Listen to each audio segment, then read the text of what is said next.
Hey there, replay viewer. What's happening? Coach Fryer here. Super excited. Thank you so much for taking the time to watch today's exclusive interview. I'm honored and really excited to have Bryan and Alexandra Hogg here with us. What's up, guys? Good morning to you. How are you? Good. How are you doing?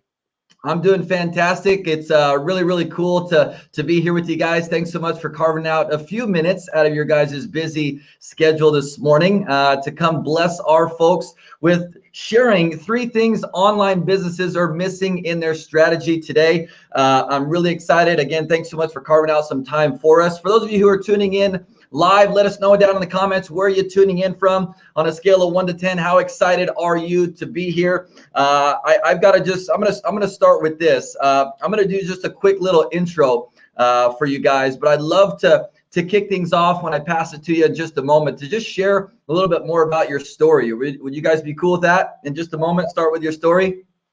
Yeah, We're gonna make Bryan talk about the story. We're gonna let him. I'm just kidding. I'm gonna take over this interview.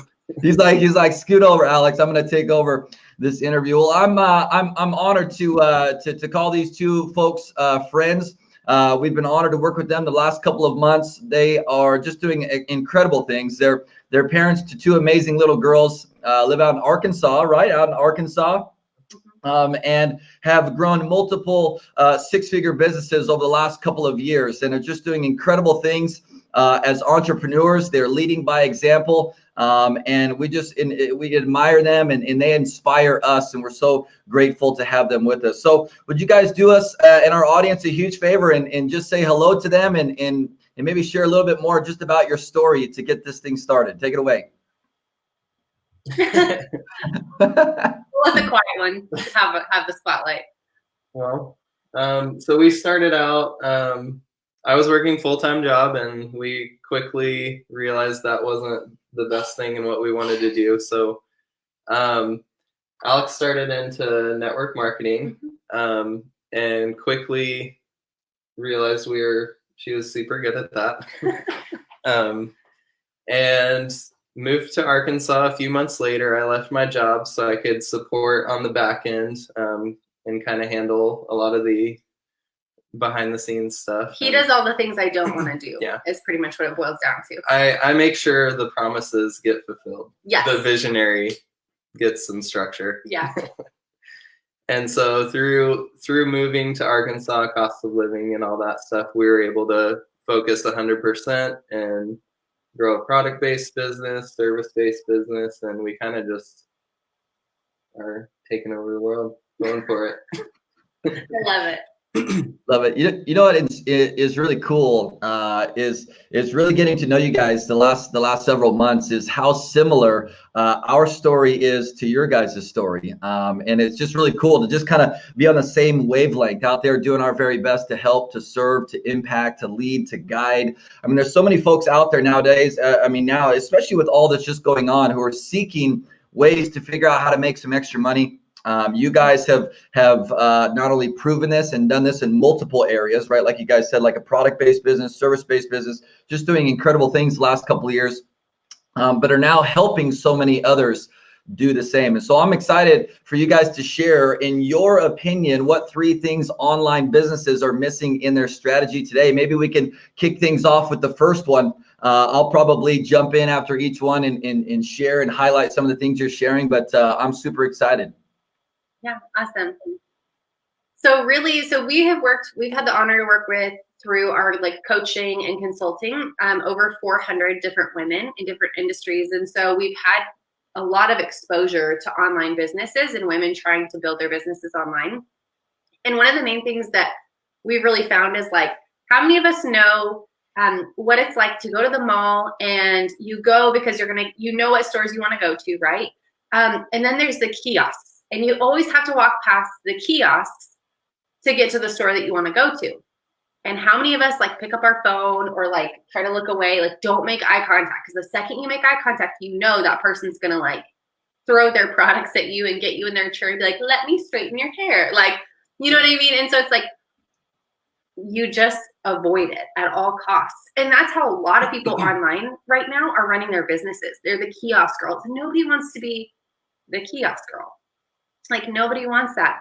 And so what we have found is that unless you're clear about what you have to offer outside of your products, like how do you actually serve clients outside of your products, that you probably aren't going to have a lot of sales. If you're in network marketing, you're probably not going to have a lot of recruits.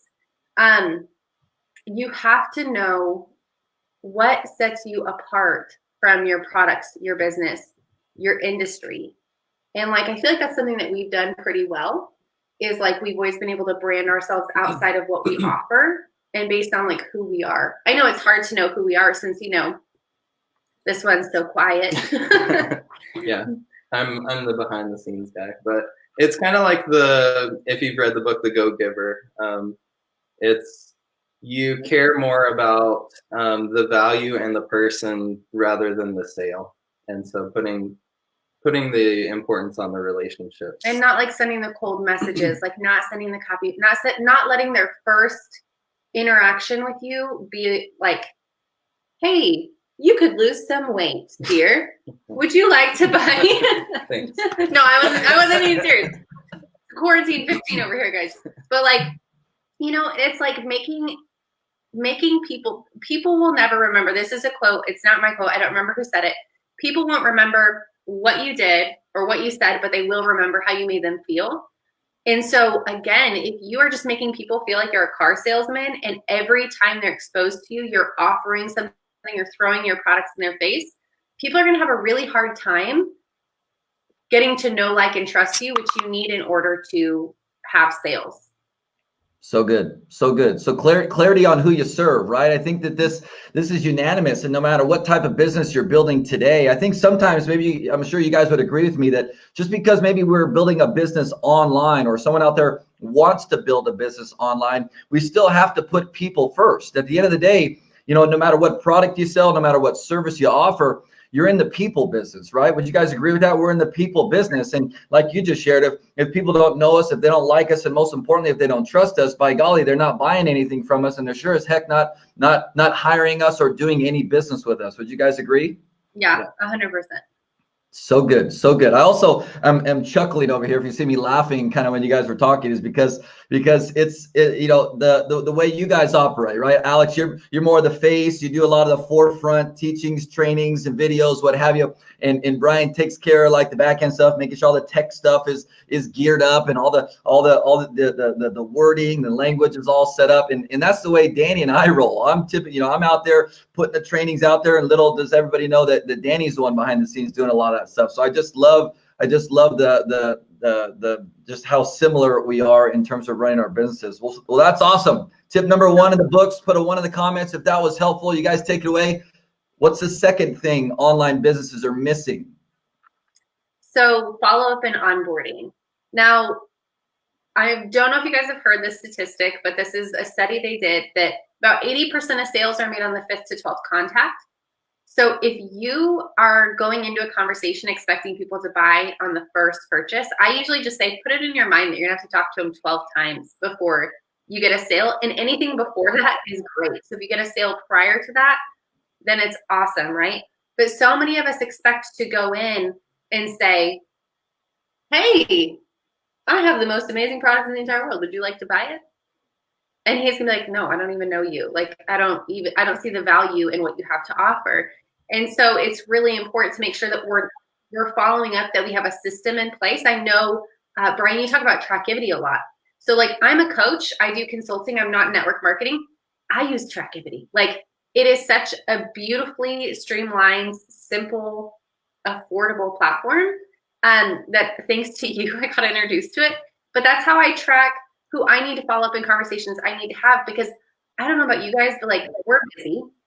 Our kids are 4 and 5. Like, we joke like I'm a tornado and he has to come behind and pick up all the pieces, right? Like, we just have a pretty crazy life. Like, we just kind of are busy. So I'm not going to remember every single person that I talk to, but that's why it's really important to have a CRM in place, so you can build those relationships, nurture those relationships, and get to know people. And then once they want to purchase, like, what's your onboarding system? Once they come into your group, do you have an onboarding system? How do you welcome people? How do you introduce them to yourselves? How do you let them get to know you? How do you nurture that relationship? And if you don't have a system in place, which 98% of businesses don't, you're losing that customer, you're losing that lead, you're losing the ability to nurture that relationship with people. So good. Yeah. Go ahead. Yeah, so your initial system, like everybody's always generally skeptics. Like you start out as a skeptic, and throughout your reaching out, you have to take them from being a skeptic to getting them to say, So you got to take them from being like, oh no, there's no way, to be like, well, maybe. And then throughout your follow-ups, you get them to from the to okay.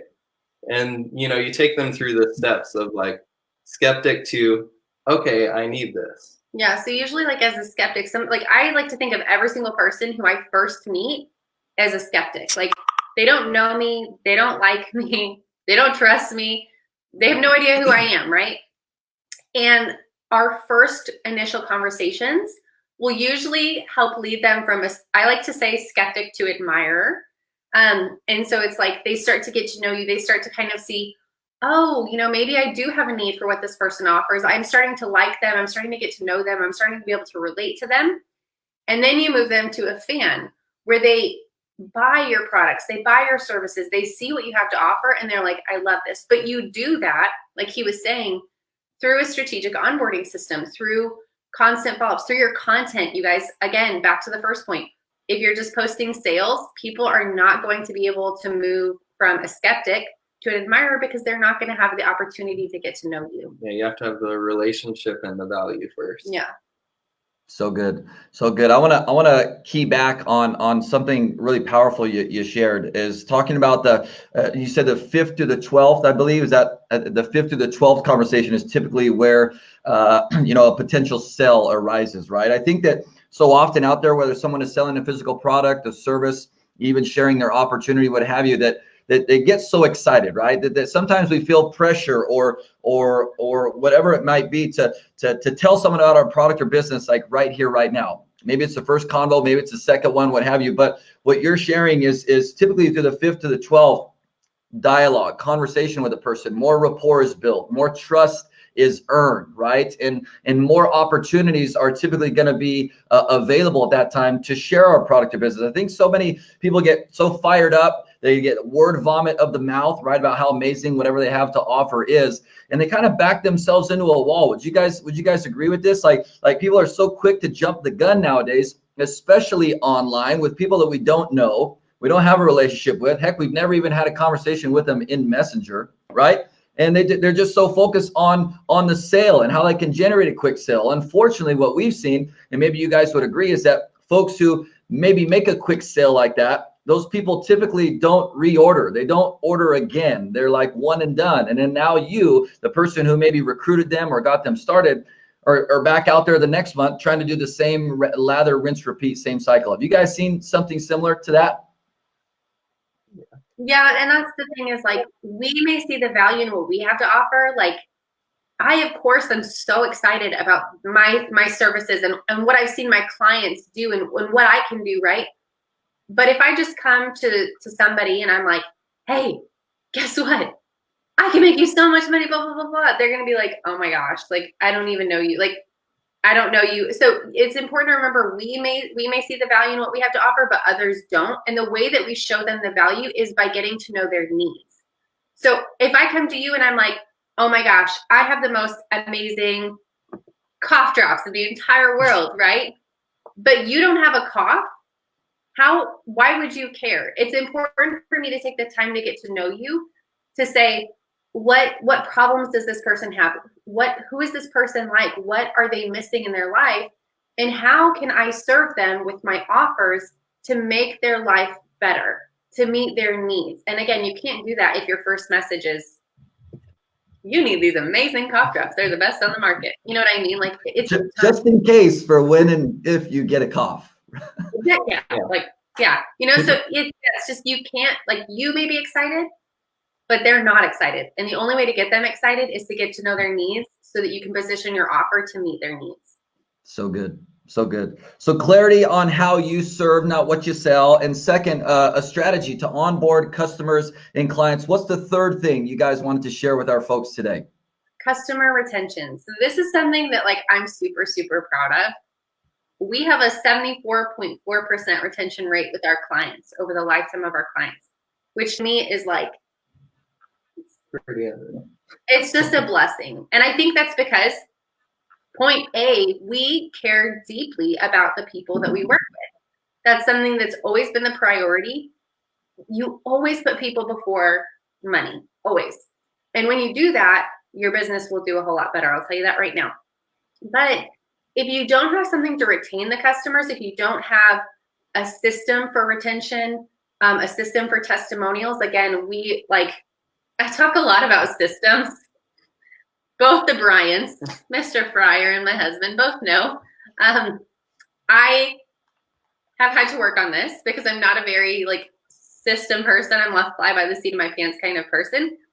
But this to me is so important because if someone comes in, you spend all this time getting to know them, building a relationship, they make a purchase, and you just kind of let them go after that, you will lose over 600% more profit from that one person. So people who retain their customers over the lifetime of their business will have over 600% higher sales than someone who just goes and gets one-off sales. It's so important that from your customers, you're collecting testimonials. I mean, that's social proof. That's one of the most important things in sales is social proof, right? Not just you saying your product's amazing, but other people and people sharing that. So it's super important to get testimonials from clients, and you ask for them. You just ask them, say, hey, I'm so happy to hear that you love your products. Would you be willing to share on your timeline, what you love about it, about the products, and just tag me in it? Would you be willing to share in my group? Would you be able to send 5 people into my group that you think would appreciate the products that I, or the services that I'm here, offering? That would be a huge blessing. And make sure that you're taking care of them. Send them a gift card, send them a thank you card, something. But, having another way you can also funnel them through. So say somebody buys a product. So if you're in a product-based business, somebody buys a cough drop. We'll just use the cough drop. I love it. Let's roll with the cough drop. I'm thinking a lot about cough medicine. So somebody buys your cough drop, right? What's the next step for them? Hey, I'm glad that you liked that product. I think because you like that, you'd also love some cough medicine. So it's what's the next product that you can lead them to, that you can introduce them to, that will continue to build on that you have to offer? And that's the thing. It's a happy customer is your best marketing strategy, because they're a retained customer is the easiest person to sell things to. Yeah. 100%. So making sure that again you have that strong onboarding system and retention will allow you to make sure that your business grows and that you stay in business and that you don't go out of business. I couldn't agree more, guys. I think that everyone out there is wanting to earn residual income in their business, whether it's product-based or service-based. And what you guys just shared has been a huge driver. I know for your guys' business, for our business, and so many others out there, social proof is so powerful because that literally puts you in a position where you don't necessarily have to go out there and share how amazing your product or business is, or how amazing of a coach or mentor you are, right?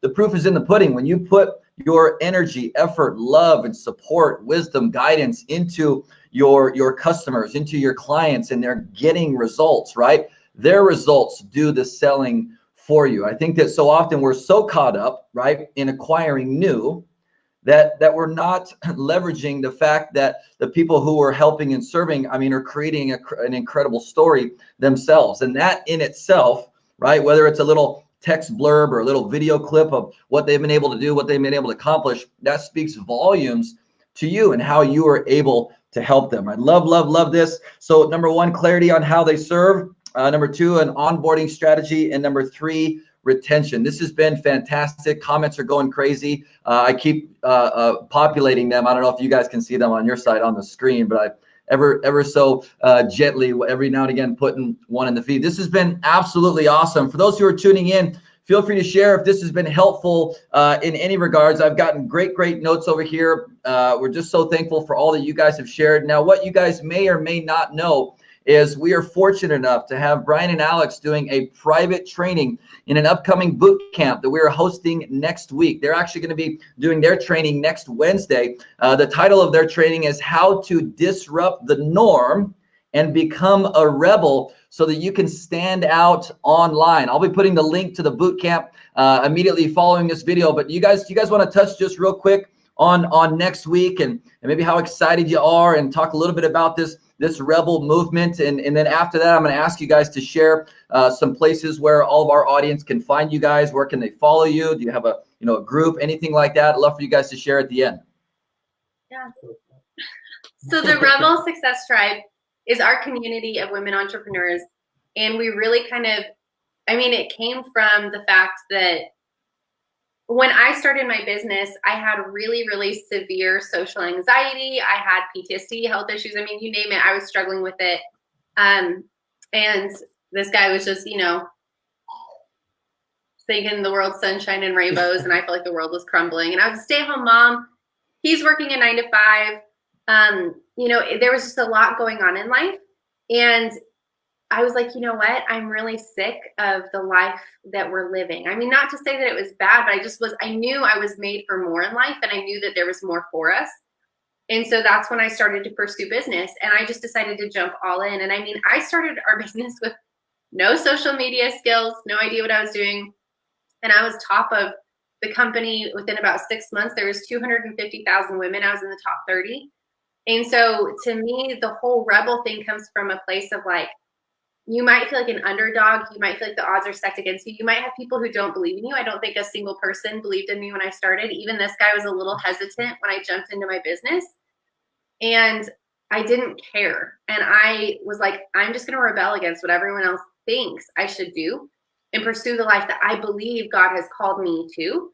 And so it was amazing once we did that, what happened and the blessings that came out of that. Then again, we built multiple 6-figure businesses in under 5 months. And so I just believe that there's so many women out there who don't know their potential, who might not know what they're capable of, but the rest of the world tells them what they believe they're capable of, or tells them that they're not, gonna make it, or they don't believe in them, or they might not be surrounded by people who are like, you can do this. But the fact is, you feel called to more. You feel called to give the world more than what you're currently doing, whether that's through your business or your service-based business or whatever it is. And so that's where the Rebel Success Tribe comes in. Is it's a bunch of women who don't care what the norm is, who don't care what everyone else says they're capable of doing. They're dedicated to their success because they know they can make an impact on the world, and they know that they were made for more, and they know that they have something, a call on their life that's greater. And so, yeah, we've created this community just of amazing, passionate, incredible women. And that's kind of what we do. Yeah. So good. So good. Love it. Well, I'm so thankful for you guys. Really honored to have you guys both be sharing in our upcoming boot camp, and appreciate your guys' time this morning. I know the girls I think you guys said they're eating breakfast right now, maybe watching some cartoons, staying busy while you guys are taking care of business. If you guys are not already following Bryan and Alex, be sure you do so. I'll have them comment their group link at the bottom of the comment section of this video as soon as we're finished up. So grateful for you guys. Any last words before we sign off? We can't wait for the social media boot camp. We're super excited. I know that we're going to show up too with pens and paper, and we're going to take notes, and we're going to learn from all the amazing trainings in there. So we're super excited about that. We hope to see you guys inside of there. We would love to just be able to get to know you guys a little bit more through our next training, but we can't wait. Yeah. And Bryan said, yep. Agreed. Yeah. Love it. All right. Appreciate you guys. Thanks so much for all you shared. For all of our viewers live and replay, thanks so much for hanging out with us for the last 20 minutes or so. If you got some value from this, feel free to share it. Maybe tag someone you know, especially any female entrepreneurs who you think could really resonate with all that they shared here today. Hashtag the rebellion. Let's do this, right? Thanks so much for being here, guys. God bless you. We'll see you next time. Take care. Bye, guys.